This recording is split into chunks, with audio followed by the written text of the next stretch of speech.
কি ব্যাপার, বারবার ফোন করেছিলাম, ফোন ধরো নাই কেন? তুমি তো জানো আমি কাজে থাকলে ব্যস্ত থাকি, তাহলে বারবার ফোন দিচ্ছিলে কেন? তোমার কি ব্যস্ততা আমার ভালো করেই জানা আছে। আমি কোথায় কোন পরিস্থিতিতে থাকি তোমার কোনো ধারণা আছে? ওই সময় একটা ফোন ধরা আমার জন্য রিস্ক, আর তুমি ঠিক ওই সময় আমাকে ফোন দিয়ে যাও। আমাকে পরিস্থিতি শেখাও, আর তোমার কি রিস্ক সেটা আমি খুব ভালো করেই জানি। ভালো করে জানো, তাহলে বারবার ফোন দাও কেন? কেন করি তুমি জানো না? আমাদের যে দাওয়াত ছিল তোমার তো মনে নাই? আমার মনে আছে, কিন্তু এইসব আলতু ফালতু ফ্যামিলি দাওয়াত ফতে আমি যেতে পারবো না। এর থেকে ইম্পর্টেন্ট কাজ আছে আমার। দুদিন পর খালি দাওয়াত দাওয়াত দাওয়াত, আমার এইসব দাওয়াতের সময় নাই। না তা থাকবে কেন, তোমার তো খালি সময় থাকবে মেয়ে কলিগদের সাথে। কি মেয়ে কলিগদের সাথে কি? দেখো প্লিজ, আমি এই বিষয়টা এখন আর বাড়াতে চাই না। তুমি প্লিজ গেলে একা যাও তো, যাও একবারে চলে যাও। তুমি গেলে আমি আসলেই শান্তি পাই।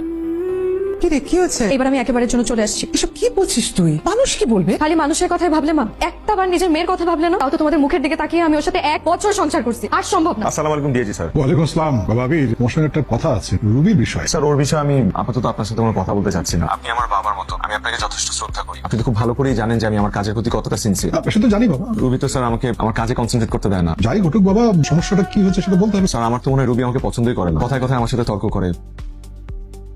কি ব্যাপার, আশেপাশে ও কিছুকে মেরে কি দেখো? কই কিছু না তো, এত করে বললাম রেস্টুরেন্টে আসার কি দরকার, তারপরে রেস্টুরেন্টে আসলো। আসার কি দরকার মানে? বাসায় যেয়ে কি খেতা? বাসায় তো খাওয়ার কিছু নেই। একটা ডিম ভেজে দিতে তাও তো হতো। তুমি না আসলেই একটা আনরোমান্টিক মানুষ। কি অবস্থা? এই তো ভাইয়া। পরিচয় করিয়ে দিই, হচ্ছে আমার ওয়াইফ রুবি, আর ও হচ্ছে ক্যামেলি, আমার জুনিয়র কলিগ। ভাবি কেমন আছেন? ভালো। ঠিক আছে ভাবি, আসি। হ্যাঁ, হ্যাঁ ও এই কারণেই এদিক সেদিক উকিঝুঁকি মারছিল। তুমি আমাকে সন্দেহ করতেছো? তো সন্দেহ করবো না, তোমার কাজকর্মই তো এমন।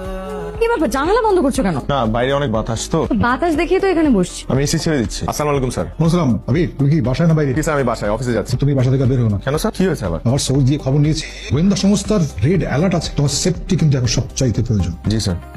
কি হয়েছে তোমার? কিছুই না। অফিসে যাবে না? অফিসে যাবো কেন? আজকে যাবো না, আরেকদিন না হয় যাবো। যে মানুষ ঘরে থাকে না, পারলে ছুটির দিন অফিস করে, সেই মানুষ 2 দিন ধরে ঘরে বসে। ঘটনা কি আমাকে বলো। ঘটনা তো একটা আছে। তুমি তো সবসময় কমপ্লেন করো আমি তোমাকে সময় দিই না, অফিসের কাজ নিয়ে ব্যস্ত থাকি, তাই ভাবলাম যে তোমাকে একটু সময় দিই। স্যার ওরা আমাকে টেক্সট করছে, ওরা কোনোভাবে জানতে পারছে যে আমি পুলিশের সাথে যোগাযোগ করছি, এবং ওরা 7 দিনের মধ্যে আমার পুরো পরিবার করে দেবে। স্যার আমি এখন কি করবো, আমি তো কিছু বুঝতেছি না। স্যার টেনশন করো না। আমি তোমার সাথে আমার সিরিয়াস কথা আছে। রুবি প্লিজ, এখন কথা বলার মুড নাই আমার। আমার সাথে কথা বলার জন্য তোমার মুডের প্রয়োজন হয়, আর এতক্ষণ যে লুকিয়ে লুকিয়ে বারান্দায় কথা বলছিল তখন তোমার মুডের প্রয়োজন হয় না। কি বলতে চাও? তোমার সাথে আমি সোজা কথা বলতে চাই, সোজা উত্তর শুনতে চাই। বলো কি কারণে আমাকে আর আগের মতন ভালো লাগে না? তুমি আমাকে অবহেলা করছো, তুমি আমাকে অ্যাভয়েড করছো। আজকে তুমি আমার সাথে সরাসরি কথা বলবে, কোনো লুকোচুরি নেই। ক্যামেলিয়ার সাথে তোমার এক্সট্রা মেল অ্যাফেয়ার আছে। হোয়াট দ্য হেল, তোমার মাথা ঠিক আছে? আর ক্যামেলি আমার বন্ধু রাশেদের গার্লফ্রেন্ড। তোমার বন্ধু রাশেদের গার্লফ্রেন্ড? কোথায় যাচ্ছ?